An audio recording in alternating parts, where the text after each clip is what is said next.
بسم اللہ الرحمن الرحیم۔ السلام علیکم۔ ایک چور کی توبہ کا عجیب واقعہ۔ عربی حکایت ہے کہ ایک بادشاہ اپنی جوان سالہ بیٹی کی شادی کو لے کر بہت فکر مند رہتا تھا۔ وہ برسوں سے نیک اور عبادت گزار داماد کی تلاش میں تھا۔ ایک دن اس نے وزیر کو بلایا اور کہا کہ کسی طرح میری بیٹی کے لیے میری رعایا میں سے عبادت گزار انسان کو تلاش کر کے سامنے پیش کرو۔ وزیر نے اپنی فوج کو شہر کی جامع مسجد کے گرد تعینات کر دیا اور کہا چپ کر دیکھتے رہو، جو شخص آدھی رات مسجد میں داخل ہوگا اسے نکلنے مت دینا جب تک میں نہ آ جاؤں۔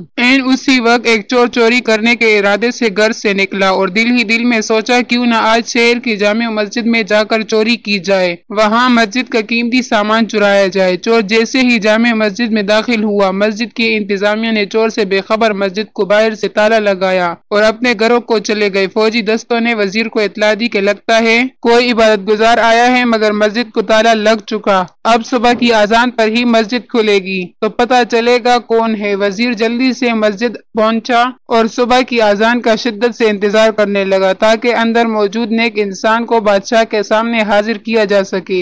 جیسے ہی مسجد کھلی، وزیر دستے سمیت اندر داخل ہوا۔ چور یہ دیکھ کر گھبرایا کہ آج تو پکڑا گیا اور جلدی سے نماز کی نیت باندھ لی۔ جو ہی سلام پھیرتا فوراً کھڑا ہو کر دوبارہ نیت باندھ لیتا۔ وزیر کو اس کی عبادت گزاری پر یقین آ گیا۔ جو ہی سلام پھیرا، فوجی دستے نے اس چور کو پکڑا اور بادشاہ کے سامنے پیش کیا۔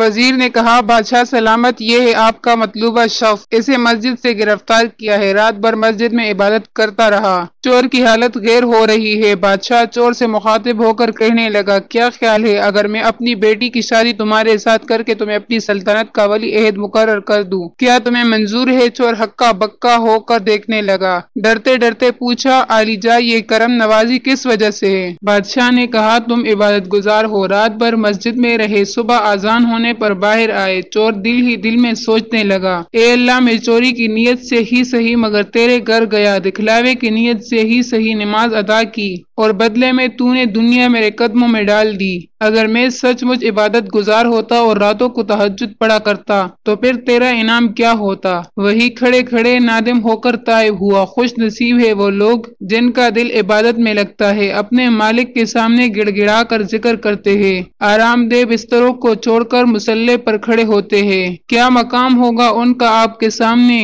ایک انسان اس کا تصور بھی نہیں کر سکتا۔ اللہ پاک ہم سب کو پکا سچا عبادت گزار بنا دے، آمین ثم آمین۔ اللہ حافظ۔